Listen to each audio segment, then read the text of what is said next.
Cases Loaded with Dan Wilson here. I've been collecting sports cards for 30 plus years. During that time, I've bought, sold, and traded over 1 million cards. This past week, I sold 10,000 commons for $60. I took that $60 and went to a card show on Saturday with the goal of adding one vintage baseball card to my collection. Not only is it one vintage baseball card, but it's a Hall of Fame rookie card from 1933. But first, let's take a look at how I got here. Last week, I sold 10,000 commons on OfferUp for $60. My goal was to take that $60 and turn it into one vintage baseball card. What better place to do that than a card show? And not just any card show, but the Power Card Show in Gilbert, Arizona, billed as the largest monthly card show in the state. The only reason, though, I got to go to the card show was because my son's baseball tournament this weekend happened to be right next door to where the card show was being held. He needed to be to his game an hour early, so that gave me an hour to shop at the show and turn those 10,000 commons into one vintage baseball card for my collection. You can see here, there's the sign for the card show, and the fields where he's playing are just up ahead. Couldn't have worked out better. We're going to drop him off and then head to the card show and be back on time to see the first pitch. It worked out perfectly.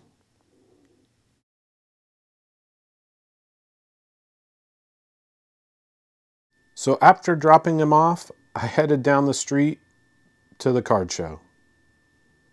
This is just the second time that I've been able to go to this particular card show. Again, it's the Power Card Show. It's in Gilbert, Arizona, and it's billed as the largest monthly card show in Arizona. Here I am, I'm walking up to the show. Again, super excited to be able to turn 10,000 commons into one vintage baseball card for my collection. As I enter the room, I'll do a quick pan.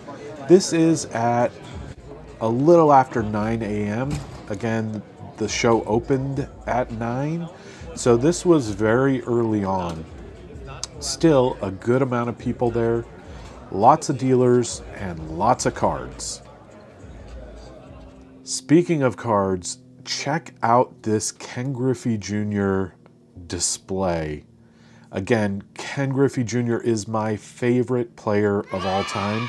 So just to take a look at some of these cards was really fun. Way out of my price range and not a vintage card. So not something that I was going to necessarily purchase today. But again, a lot of fun to look at. This dealer, in addition to the Griffies, they had a lot of other high-end cards.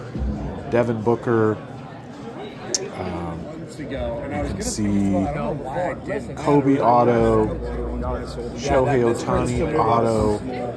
There's a Devin Booker 1/1 rookie. A bunch of kabooms, you name it. But again, not much vintage. There's a Jackie Robinson there, but again, not in the $60 price range. More modern, lots of graded, just not a lot of vintage. I even asked one particular dealer if they had any vintage. The response? No, there's none here at this show.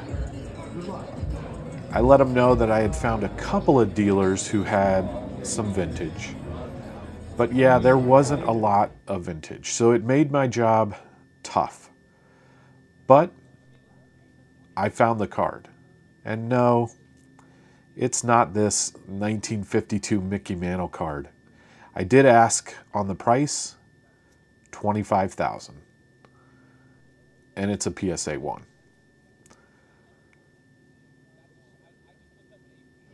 Here, again, more modern cards, lots of autographs, lots of game used. Check out this booklet. Great patches, tons of players. More autos. Yeah, no, there's 8 of them, but I have the other side because that has the... But no vintage cards. Here's a look. A little bit later, you can see lots more people there. And now here is the card. It's a 1933 Gaudi. Joe Cronin. The dial in case the red will go outside. Yep. All right, so I've got this 33 Gaudi Joe Cronin. Technically, we think a rookie, so Hall of Fame rookie card, and we agreed on $50. 50 bucks. So I'm turning my $60 that I got from 10,000 commons into a Hall of Fame rookie card from the 33 Gaudi set. 10,000 commons into a 1933 Gaudi Hall of Fame rookie card. Couldn't be happier with how that turned out. Thank you very much. Thank you. So after purchasing that 1933 Gaudi, I made my way back to Cactus Yards for my son's club baseball tournament. It was a beautiful day outside. It ended up being a little chilly because of a breeze, but it was a fantastic day. And here's a little footage of my son up to bat. Come on. Yeah. All right. Let's go. Here's a better look at the 1933 Gaudi Joe Cronin card that I picked up at the card show. Again, I took 10,000 commons, sold them for $60 on OfferUp, and then went to a card show and picked out one vintage card to add to my collection using that money. The asking price was $70. We negotiated just a little bit, and you saw the price that he agreed to, which was $50. I'm super excited. Again, Joe Cronin is a Hall of Famer. He's somebody that you may not have heard about, but let me put it in perspective for you. The 1933 Gaudi set only had 240 cards in it. There were some players that had multiple cards. Babe Ruth, for instance, was given 4 cards due to his enormous popularity. Joe Cronin, he had 3 different cards in the set. That should give you some idea as to how popular Joe Cronin was as a baseball player in 1933. A little bit about Cronin. He played shortstop for the Pittsburgh Pirates from 1926 to 1927, the Washington Senators from 1928 through 1934, and then the Boston Red Sox from 1935 to 1945. In 1933, same year as this card, with the Washington Senators, Joe Cronin would begin his player-manager career. He would do that from 1933 all the way through 1947 with both the Senators and then the Red Sox. During his playing career, he was a 7-time All-Star, and he was elected to the Baseball Hall of Fame in 1956. He had a lifetime batting average of .301 with 2,285 hits. To cap it all off, he was the president of the American League from 1959 through 1973. Thanks for watching. I hope you enjoyed this video and the videos that have preceded this, as I told my story of taking 10,000 commons and turning it into one vintage card for my collection. Turns out it was a vintage Hall of Fame rookie card. Thanks for watching.